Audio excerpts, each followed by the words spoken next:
Welcome back to Jason's Pen Journey.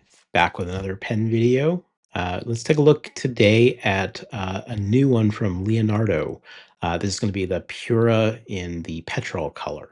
So uh, I've done other videos about Leonardo pens. Leonardo, a maker out of Italy. Leonardo Officina Italiana. Hopefully I said that correctly this time. I've got some other videos where I make fun of myself and my inability to pronounce the name of the company.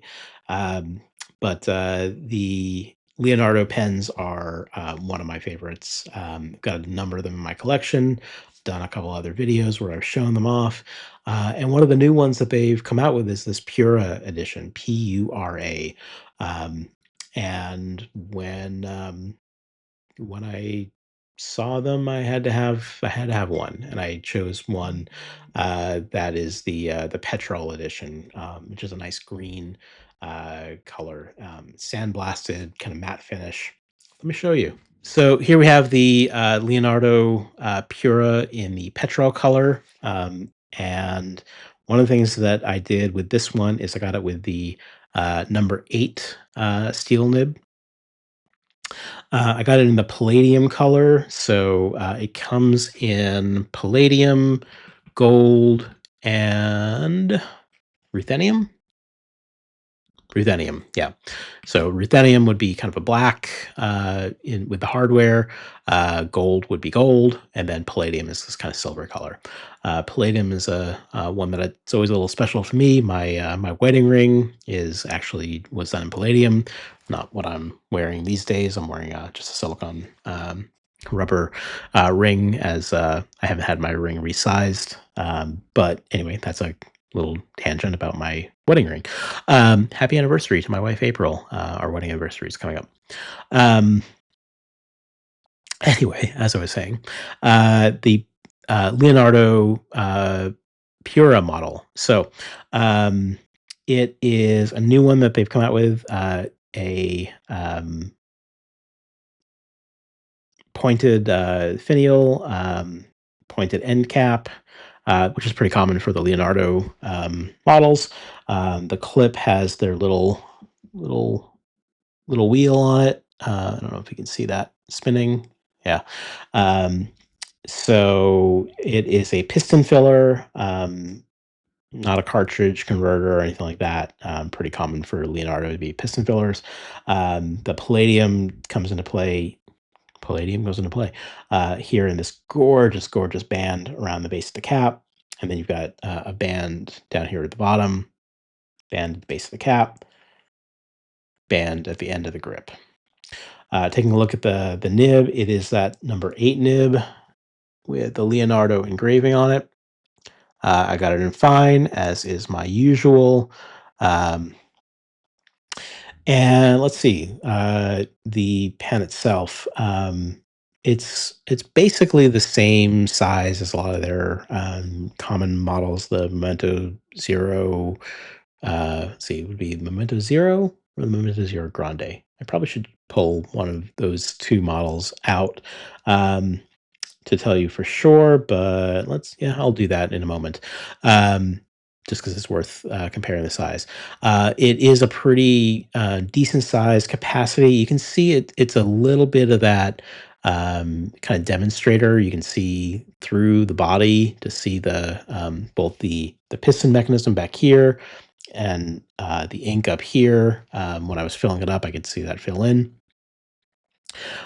So it doesn't have an ink window, but you can still see how much ink is in it because of that kind of the frosted, sandblasted matte finish body.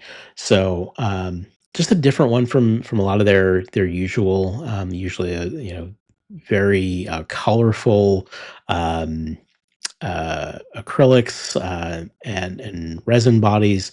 Uh, so a different style for them, and that was one of the things that really drew my attention. In terms of let's see the normal thing. So to uncap it, let's see how many screws it takes, how many turns. There's one turn, a little bit more than one. Uh, is that all right? Yeah, it's basically one turn. Um, It does post and post securely, and the weight isn't too bad. Balance isn't really thrown off, even with all the palladium, both the band and the clip. But it's actually a pretty hefty pen in terms of the weight, so no problem gripping it, or sorry, balancing it with it posted. Taking a look at just how it fits in the hand. This is pretty standard for the Leonardos. My knuckle is right on the lip of where the thread's finishing it down to the barrel of the body.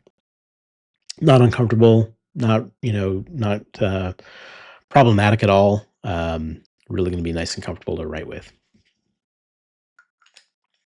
I'll take a look at some standard size comparisons, and then I'll also pull some other Leonardos out of my collection just to show different size of Leonardo models.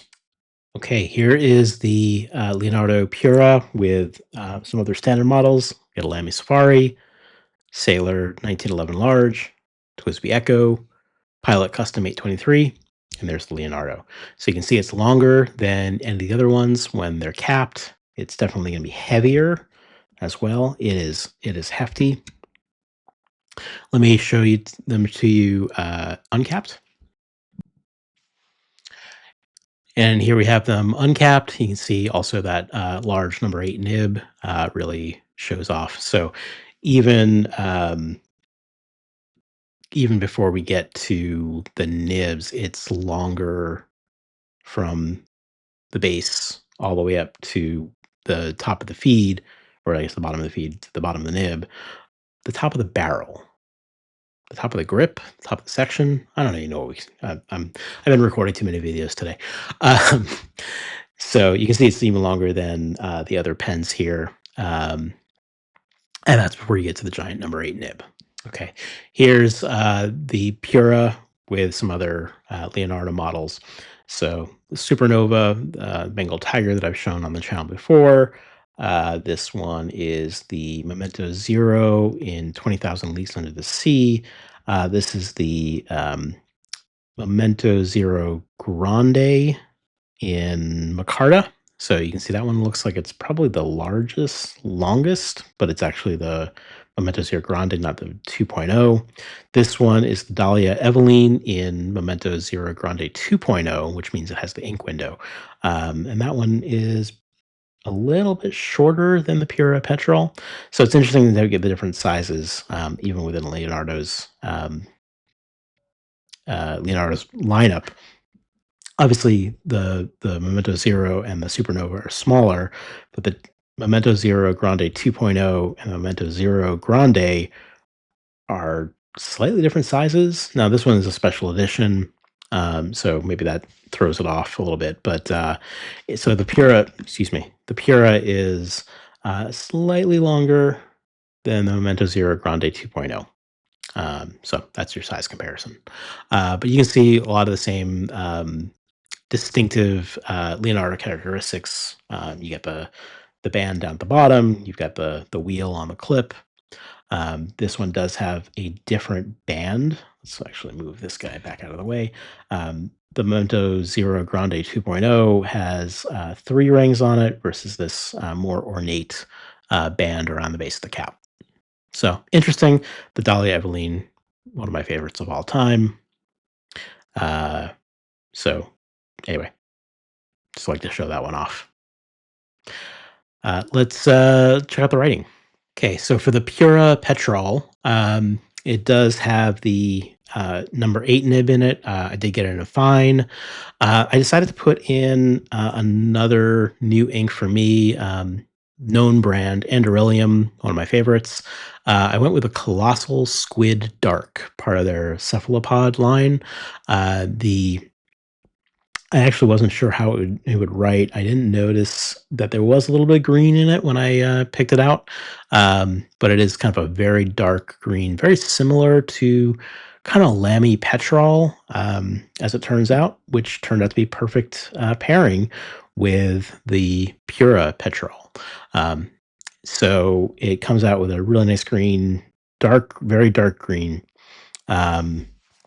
very smooth writing experience. The Leonardo nibs are always, kind of tuned to perfection when they leave Italy. Let's take a quick look at how it writes. You can see the writing sample there. You can have it posted. No flex in the nib. It's stiff, but it is nice and wet and juicy. Lays down a good amount of ink.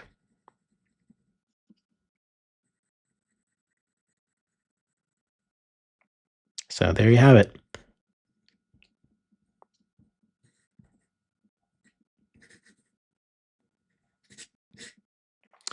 There's the Leonardo Pura in Petrol with a number 8 nib. So there you go. There's the Leonardo Pura edition with Petrol in the Petrol colorway with the palladium finishes and the number 8 nib. So gonna be a fun one to write with. Really looking forward to using this one. I mean, Leonardo is always just they do phenomenal work. Love everything that they put out. Everything I've acquired from them has been top notch. Just Italian out, chef's kiss. That's horrible. I shouldn't do that. But we're gonna leave it in. Um, so, if you want to make fun of my Italian accent, leave comments below. If you have questions about the Leonardo or about the ink or anything else about life, ask away. Give the video a like, give the channel a subscribe, and until next time, keep on writing.